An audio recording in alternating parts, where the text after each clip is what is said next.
यदि तपाईँ rice cooker प्रयोग गर्नुहुन्छ भने यो भिडियो तपाईँको लागि एकदमै जानकारीमूलक छ। कृपया थोरै समय दिएर हेर्नुहोला।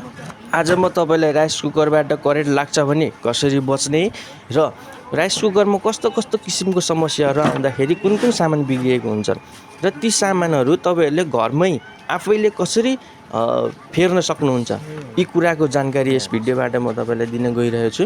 यहाँ हेर्नु साथीहरू, सजिलोको लागि मैले ब्याक कभर यसको सुरुमै खोलिसकेको छ। अब यहाँ तपाईँलाई म एक एक गरेर देखाउँछु। यो चाहिँ तपाईँले स्क्रुड्राइभरहरू चलाउन सक्नुहुन्छ, सामान्य खतरा खुत्रु गर्न सक्नुहुन्छ भने आफैले बनाउन सक्नुहुन्छ है, बजारबाट किनेर ल्याएर। सबैभन्दा पहिला यसमा धेरै जसो बिग्रिने भनेको यो फ्युज हो। यहाँ हेर्नुहोस्, यो फ्युज यस्तो हुन्छ, बिचमा एउटा माटोको ढिक्का जस्तो हुन्छ र दुईपट्टि त्यसको तारहरू गएको हुन्छ। यो फ्युज यो सजिलै बिग्रिरहन्छ, छिट्टै बिग्रिरहन्छ धेरै जसो। यो हामी कहाँ उपलब्ध छ र तपाईँहरूको नजिकै पनि इलेक्ट्रोनिक्स पसलमा सायद यो उपलब्ध होला। सोधी खोजी गरेर किनेर ल्याएर स्क्रुड्राइभरको माध्यमले यसलाई फेर्न सक्नुहुन्छ। त्यस पछाडि अर्को आयो, यो हेर्नुहोस्, यो भनेको वार्मर प्लेट भन्छ यसलाई। भात पाकिसकेर पनि तातो बनाइराख्ने काम यो प्लेटको। यहाँ हेर्नुहोस्, यो प्लेट बिग्रेको छ भने भात तातो भइराख्दैन। यदि भात पाक्छ र सेलाइहाल्छ भने यसलाई फेर्न सक्नुहुन्छ तपाईँले ल्याएर स्क्रुपले। कभर खोल्ने यसको दुईवटा तार हुन्छ, दुईवटा तारमा चाहिँ नि जहाँबाट तपाईँले खोल्नुहुन्छ नि यी सामानहरू, जुन नट खोलेर जुन तार लगाए खोल्नुहुन्छ त्यहीँनिर नयाँको पनि त्यही तार हालिदिँदा भइहाल्यो। त्यस पछाडि यहाँ ख्याल आएको छ, यतातिर ख्याल आएको छैन। यहाँ हेर्नुहोस्, यो राउन्ड यो ड्रम हो, यो टिन हो। यो टिन ख्याल नलागुन्जेलसम्म तपाईँले जति नै पुरानो भए पनि यसलाई बनाइराख्न सक्नुहुन्छ क्या। यो एउटा स्विचिङ तपाईँलाई देखाएँ मैले, यो बिचमा एउटा सानो डन्ठा जस्तो गएको छ बिचबाट छेउमा। यो हामीले तलमाथि गर्ने स्विच, यो जतिचोटि बिग्रियो पनि यो बनाउन मिल्छ, फेर्नु पर्दैन, यो त कहिले पुरानै हुँदैन। त्यस पछाडि यहाँ हेर्नुहोस्, यो अर्को यो कनेक्टर, यहाँनिर मेल कनेक्टर लाग्छ।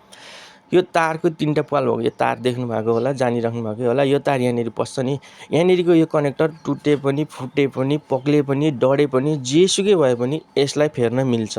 यसलाई सजिलै बजारमा उपलब्ध गर्न सक्नुहुन्छ।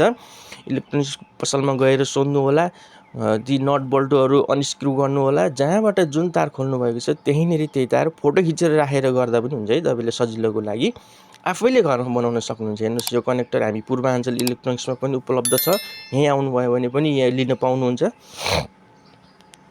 र यो जति नै पुरानो भए पनि राइस कुकरलाई एकचोटि तपाईँले आफैले बनाउन सक्नुभयो भने ठिकै छ, होइन भने मिस्त्रीलाई एकचोटि देखाएर मात्रै फ्याँक्नु होला। यो बिचको यो स्प्रिङ देख्न सक्नुहुन्छ, यो बिग्रियो भने भात नपाकिकनै अलिकति उम्लिँदै अलिकति तात्दैखेरि राइस कुकर बन्द भइहाल्छ, त्यो स्विच माथि सरिहाल्छ। यस्तो खालको समस्या आउँछ भने यो स्प्रिङ हेर्नुहोस्, यो पनि छ, यो नयाँ फेर्न पाइन्छ, यो पनि उपलब्ध छ भात। त्यस पछाडि यो राउन्ड यो चक्का जस्तो यो वार्म हिटिङ कोइल भन्छौँ हामी, यसले नै हो भातलाई तताउ पकाउने, यो हिट हुन्छ, तातो हुन्छ। यो बिग्रियो भने, यो कुच्चियो भने यो पनि फेर्न पाइन्छ, यो पनि मिल्छ है। हेर्नुहोस्, राइस कुकरमा नपाइने चिज केही पनि होइन, यो सिर्फ ड्रम टिन मात्रै पाइँदैन।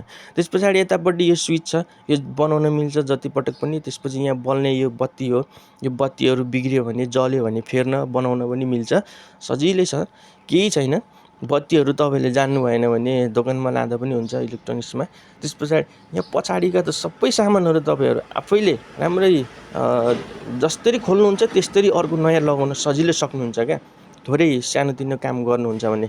त्यस पछाडि तारहरू हेर्नुहोस्, जस्तो किसिमको भन्नुहुन्छ, जति वाटको भन्नुहुन्छ, जति दह्रो भन्नुहुन्छ, जस्तो स्टाइलको भन्नुहुन्छ, त्यस्तो सबै खाले उपलब्ध छ, पाइन्छ। हामी कहाँ पनि छ र नजिकै तपाईँहरूको चाहिँ नि इलेक्ट्रोनिक्स पसल नजिकै कहाँ छ गएर सोधी खोजी गरेर उपलब्ध गर्न सक्नुहुन्छ। यो भिडियो यसरी स्किप नगरी हेर्नु, तपाईँले आफैले राइस कुकर घरमा एकचोटि बनाउने कोसिस गर्नु, बनाउन सक्नुहुन्छ। अब करेन्ट नलाग्न के गर्ने र करेन्ट लागेमा के गर्ने, हेर्नुहोस्। अब अर्को जानकारीमूलक भिडियो, तार यहाँ यसरी छिराउनु पर्ने हुन्छ राइस कुकरमा भात पकाउँदाखेरि। यो तार यहाँ छिराउँदाखेरि होस् या यसको अर्को प्लग पावर सकेट लाइनमा लगाउँदाखेरि होस्, तपाईँको हात भिजेको हुनु हुँदैन। हेर्नुहोस् है, हात भिजेको छ भने त्यो लाइन त्यहाँ करेन्ट लाग्न सक्छ। त्यस पछाडि तपाईँको खुट्टामा चिसो छ, अथवा भुइँ चिसो छ भने चप्पल अनिवार्य। तपाईँले राइस कुकरमा छुँदाखेरि पनि छुँदैखेरि झिरिङ करेन्ट लाग्छ भने सुक्खा चप्पल लगाउनु एकदम अनिवार्य हुन्छ र तपाईँले घरमा अर्थिङ गर्नुपर्ने हुन्छ। तपाईँको घरमा अर्थिङ नगरेको कारणले त्यसरी झिरिङ करेन्ट लाग्छ। अर्थिङ गर्ने र सुक्खा चप्पल लगाउनु एकदम अनिवार्य हुन्छ। त्यस पछाडि अर्को भनेको उम्लिएर पोखिने कुराहरू कहिले पनि नपकाउनु होला। अथवा त्यस्तो कुरा पकाउनुहुन्छ भने रुँगेर बस्नु होला, उम्लेर पोखिन नदिनु। यहाँ देख्न सक्नुहुन्छ यो बिचमा सानो दुलो देख्नुहुन्छ, यो बिचको स्प्रिङ वरिपरि दुलो हुन्छ, त्यहाँबाट पनि पानी तल जान्छ र यो हिटिङ कोइलको वरिपरि होल हुन्छ। त्यो वरिपरि त्यो भेन्टिलेसन मतलब चिसो त्यो तातेको प्लेटलाई चिसो पार्नले त्यहाँ खुल्ला गराइएको हुन्छ, त्यो खाली हुन्छ। त्यहाँबाट उम्लिएको जिनिसहरू, उम्लिएको पानी, उम्लिएको तरल पदार्थ यहाँ माथि आयो भने यहाँ यो तारबाट लाइन हाम्रो एसी लाइन न्युट्रल र फेस यहाँ आउँछ। यो कनेक्टरको यहाँनिर स्क्रुप छ, यहाँनिर खुल्ला छ। हेर्नु यहाँनिर पानी पर्यो, हात पुग्यो भने यहाँनिर करेन्ट लाग्छ। त्यहाँ कति नजिकै जोडिएको छ क्या त्यो दुईवटा तार। एउटा न्युट्रल हुन्छ, एउटा फेज हुन्छ। त्यहाँबाट चिसो पानी अथवा उम्लिएको पानीहरू त्यहाँबाट माथि तल आउँदाखेरि सिधै यो कनेक्टर यो तारहरूमा भिज्छ। त्यस पछाडि यहीँनिर एउटा अर्थिङको तार पनि त्यहीँबाट अर्थिङको लागि पनि बडीमा पनि टच गराइदिएको छ। त्यहाँ पानी पऱ्यो भने त्यो लाइन पनि न्युट्रल पनि फेज पनि अर्थिङ पनि एकैचोटि जोडिन्छ र बडीमा पनि आउँछ अनि करेन्ट लाग्न सक्छ। यहाँ देख्न सक्नुहुन्छ, यहाँ पछाडिपट्टि सबै खुल्ला पारेर राखेको हुन्छ। यहाँनिर हिटिङ कोइलको पोइन्ट हो, दुईवटा पोइन्ट, एउटामा न्युट्रल जान्छ, एउटामा फेज जान्छ। यहाँनिर पनि त्यो पानी आएर भिज्न सक्छ। त्यस पछाडि यो स्विचिङमा पनि त्यस्तै हुन्छ, त्यहाँ पनि पानी आएर भिज्न सक्छ। उम्लिएर पोखिने चिज कहिले पनि नपकाउनु होला राइस कुकरमा। यदि पकाउनुहुन्छ भने उम्लिन नदिनु होला, रुँगेर पकाउनु होला, नत्र भने एकदमै जोखिम हुनसक्छ। त्यस कारणले यस्ता जानकारीका चेतनामूलक भिडियोहरू लिएर हामी फेरि पनि आइरहन्छौँ।